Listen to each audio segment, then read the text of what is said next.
Buenas tardes, mi nombre es María Betania Villarroel da Costa, soy estudiante del posgrado de Odontología Restauradora de la Universidad Tecnológica de México y vamos a dar una clase acerca de clasificación de Kennedy para la materia de Introducción a la Práctica Docente. Para hablar de la clasificación de Kennedy, primero que nada vamos a comentar qué es una prótesis parcial removible. Una prótesis parcial removible es una restauración que suple espacios de déntulos que son parciales, es decir, no son totales, no es que falten los dientes en toda la boca, sino que son espacios de déntulos pues, que hay dentro de la boca sin que sean todos. Y esta pues se utiliza para reemplazar dientes que se han perdido y esta también como característica principal es que puede ser removida y colocada por el paciente.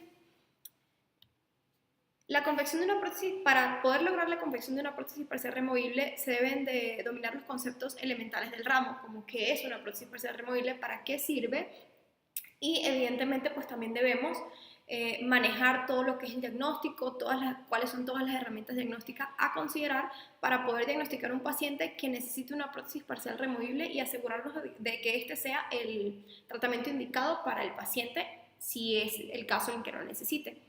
Se deben también de dominar cuáles son los componentes principales de una prótesis parcial removible. La prótesis parcial removible es una prótesis que cuenta con diferentes componentes, como son el conector mayor, el conector menor, los retenedores, las placas bases, distintos componentes, los apoyos oclusales, los descansos.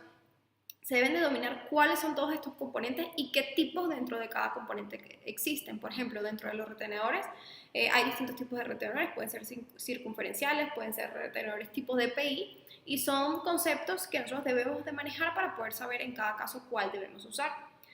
Se deben saber cuáles son el principio para el diseño de una confección de una prótesis parcial removible. Para poder hacer una prótesis parcial removible debemos diseñar en el modelo de estudio, es decir, en el modelo del paciente, cómo va a ser, los distintos componentes, dónde van a estar ubicados y qué tipo de componentes se van a utilizar, qué tipo de conector mayor es el indicado de acuerdo al caso del paciente, qué tipo de retenedor de acuerdo al caso del paciente, para que nosotros podamos diseñar esa prótesis. Y se debe dominar con exactitud las clasificaciones de las arcadas parcialmente déntulas. Esto para así poder identificar qué tipo de arcada parcialmente déntula es y asimismo poder indicar qué tipo de tratamiento dentro de la prótesis parcial removible va a ser el indicado para el paciente. Los requerimientos que se deben de tener para un método de clasificación, para que un método de clasificación sea aceptable, esta como característica principal debe permitir la representación visual inmediata del tipo de arcada en que consiste. Es decir, la clasificación nos debe dar la oportunidad o nos debe dar la facilidad de que solamente viendo el modelo de estudio podamos saber inmediatamente qué tipo de clasificación es. Y las clasificaciones se realizan obviamente para poder clasificar al paciente dentro de un rango y dentro de cada clasificación existe un tipo de prótesis indicada. Entonces básicamente las clasificaciones se hacen para poder tener mucho más rápido el plan de tratamiento indicado para el paciente. Debe permitir a su vez la diferenciación inmediata entre las dentaduras que son parcialmente dentosoportadas y las que son dentomucosoportadas. Esa también es una de las facilidades que nos puede dar tener una clasificación, ya que, como dije anteriormente, viendo solamente el tipo de arco déntulo que el paciente tiene, podemos determinar inmediatamente qué tipo de dentadura va a necesitar con qué tipo de soporte. Y debe ser universalmente aceptada. Debe ser una clasificación que sea entendida y que sea conocida para que las distintas personas que van a intervenir durante el tratamiento sepan de qué estamos hablando. En este caso, no solamente que la sepa el profesional de la salud de la odontología, sino que también el técnico dental la sepa. La clasificación de Kennedy, para entrar ya más en lo que es la clasificación, fue una clasificación que fue propuesta por Edward Kennedy en 1925. Y esta, como ya dije anteriormente, facilita el diagnóstico de cada caso solo con la simple vista del modelo de estudio y es la más aceptada universalmente, es la más conocida, es la que realmente todo el mundo en el ramo odontológico debe de manejar. Esta clasificación tiene 4 clases, las cuales vamos a explicar a continuación. Como clase 1 tenemos áreas de déntulas bilaterales posteriores a los dientes naturales remanentes. ¿Qué quiere decir esto? Quiere decir, por ejemplo, que tenemos todos los dientes, por ejemplo, de todos estos dientes y del lado posterior izquierdo como del lado posterior derecho no tenemos dientes. Es decir, hay un espacio de déntulo bilateral de ambos lados y tenemos dientes en la parte más mesial de la arcada. ¿Okay? Hay espacios de déntulos bilaterales posteriores y esta prótesis va a ser dentomucosoportada. ¿Por qué? Porque va a estar soportada tanto de dientes como de mucosa. En este caso se soporta por los dos porque pues tenemos dientes y la brecha dental es muy larga como para que solamente sea soportada por puros dientes. Entonces también necesitamos en este caso la ayuda de la mucosa. La clase 2 de Kennedy es un área dentula unilateral posterior a los dientes naturales remanentes. Es parecida a la clase 1, solamente que en lugar de ser bilateral debe ser unilateral. De un solo lado va a hacer que tengamos el espacio dentulo posterior a los dientes remanentes. Y esta prótesis también es dentomucosoportada. Como no tenemos dientes de este lado, no lo podemos hacer dentosoportada porque no va a ser equilibrado. Si tenemos todos los dientes de este lado, sin embargo de este no tenemos, entonces también necesitamos que de este lado se soporten por la mucosa. La clase 3 de Kennedy es un área dentula unilateral con dientes naturales remanentes tanto en la parte anterior como en la parte posterior. Y esta es una prótesis dentosoportada. Para explicarlo es como tener un diente acá y acá hay un espacio dentulo. ¿Okay? O sea, tenemos dientes remanentes tanto anterior como posterior al espacio dentulo y solamente hay un espacio dentulo.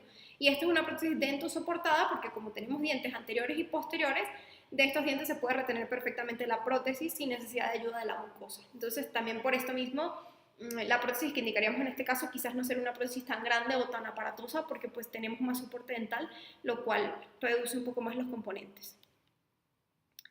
La clase 4 de Kennedy es un área dentula única bilateral que atraviesa la línea media. El espacio dentulo debe ser solamente uno y debe atravesar la línea media, es decir, siempre va a ser anterior, porque pues si debe atravesar la línea media siempre va a ser anterior y es una prótesis dentosoportada. Como va a ser un espacio dentulo anterior, va a ser dentosoportada porque se va a sostener de dientes de ambos lados, porque de ambos lados debemos de tener para poder sostener esta prótesis.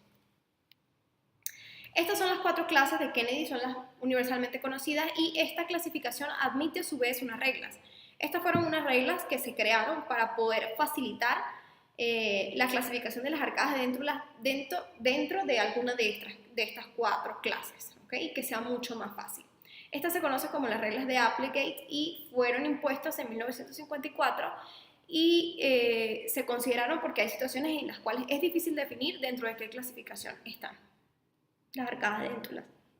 La regla número 1 nos dice que la clasificación se debe establecer después de las extracciones de los dientes que podrían alterar la clasificación original. Muchas veces en la consulta nos llegan pacientes que ya no tienen dientes y que tienen otros que se van a perder.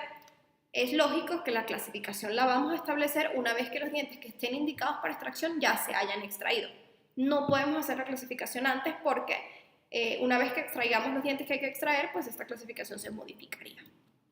La regla número 2 dice que si se ha perdido un tercer molar y este no piensa ser reemplazado, no se debe de considerar dentro de la clasificación. Los terceros molares son dientes que protésicamente el común es que no se reemplacen. Entonces, si tenemos un paciente que tiene un espacio dentulo acá de 2 dientes, por ejemplo, y que tenga los terceros molares y que los terceros molares vayan a ser extraídos y no van a ser reemplazados porque tiene sus otros molares, entonces no tomamos los terceros molares en cuenta en la clasificación, sino solamente solamente los espacios dentulos que vayan a ser reemplazados. La regla número 3 nos dice que si existe un tercer molar que sí va a servir como pilar protésico, entonces sí debe entrar dentro de la clasificación. A veces hemos perdido, por ejemplo, un diente número 7 y tenemos el tercer molar y tenemos el primer molar y vamos a usar el tercer molar como pilar para reemplazar el 7, entonces pues obviamente como lo vamos a usar como pilar, ahí sí debe ser considerado dentro de la clasificación. La regla número 4 nos dice que si se pierde un segundo molar y este no piensa ser reemplazado, pues tampoco lo vamos a considerar dentro de la clasificación.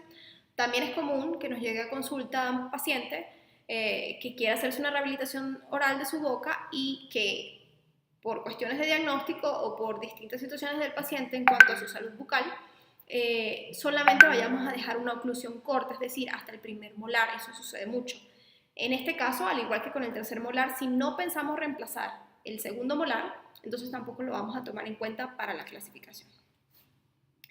La regla número 5, el área dentula más posterior es la que determina la clasificación. A veces dentro de una arcada dentular se nos pueden presentar distintos tipos de clases de Kennedy, que fueron las que mencioné anteriormente, es decir, podemos tener un espacio dentulo unilateral posterior y también podemos tener otro espacio dentulo acá. se nos pueden presentar distintas clases dentro de una misma arcada. Entonces, la que va a dictar la clasificación siempre va a ser el área dentura más posterior. Es decir, en este caso sería la clase 2 de Kennedy, que es el espacio dentulo unilateral posterior.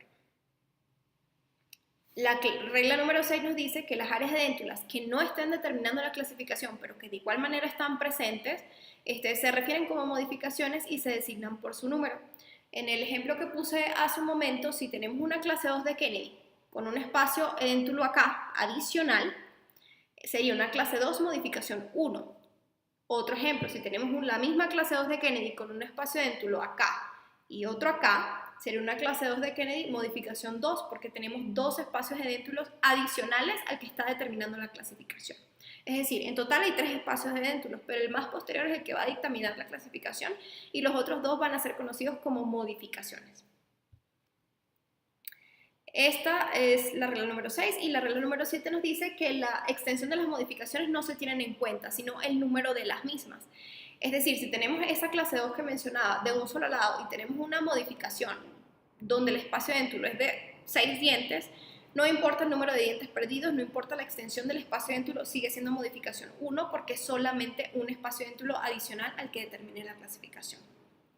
Así como también, si tenemos una clase 2 de Kennedy y tenemos un espacio dentulo de un diente acá y otro espacio dentulo de un diente acá, sigue siendo una clase 2 de Kennedy modificación 2 a pesar de que falte un solo diente en cada espacio dentulo. La regla número 8 nos dice que no puede haber modificaciones en las clase 4 de Kennedy. Las clase 4 de Kennedy, recordando, son aquellas que son un espacio dentulo que atraviesa la línea media y que solamente es un espacio dentulo único. Esta clasificación no admite modificaciones. ¿Por qué? Porque ya tenemos una regla anterior que nos dice que el que dicta la clasificación es el espacio dentulo más posterior. Si llegase a existir un espacio dentulo posterior adicional a este anterior que se está presentando, el posterior es el que va a dictar la clasificación. Es decir, sería una clase 1 de Kennedy modificación 1 o una clase 3 de Kennedy modificación 1, pero para que sea clase 4 debe ser solamente un espacio dentulo sin ninguna otra modificación que atraviese la línea media. Otros autores, que no es Kennedy, tienen otras 2 clases adicionales. Estas no son muy conocidas, pero bueno, creo que vale la pena mencionarla. La clase 5 de Kennedy, que según estos autores es cuando solamente tenemos 2 molares de un solo lado y de resto no tenemos dientes. Y la clase 6 de Kennedy es cuando tenemos 2 incisivos o un diente anterior y de resto no tenemos más nada en la arcada. Y esto, pues, en este caso lo más recomendable sería extraer esos dos dientes remanentes y hacer una prótesis totalmente mucosoportada. Bueno, eso es básicamente la clasificación. Un poquito complicado mostrarla sin tener imágenes y sin poder mostrar las imágenes, pero es una clasificación que es universalmente conocida y creo que todos los dentistas la deberían de conocer y también los técnicos dentales. Es una clasificación que nos ayuda a clasificar las arcadas de déntula y de esta manera, como cada arcada de déntula tiene un tipo de tratamiento ideal, de esta manera poder tener un acceso más fácil o memorizar mucho más fácil o tenerlo ya como aprendizaje significativo qué tipo de prótesis va a necesitar el paciente de acuerdo a la clasificación de Kennedy que es el paciente. Eso fue todo, espero haya sido útil esta clase y bueno, hasta la próxima.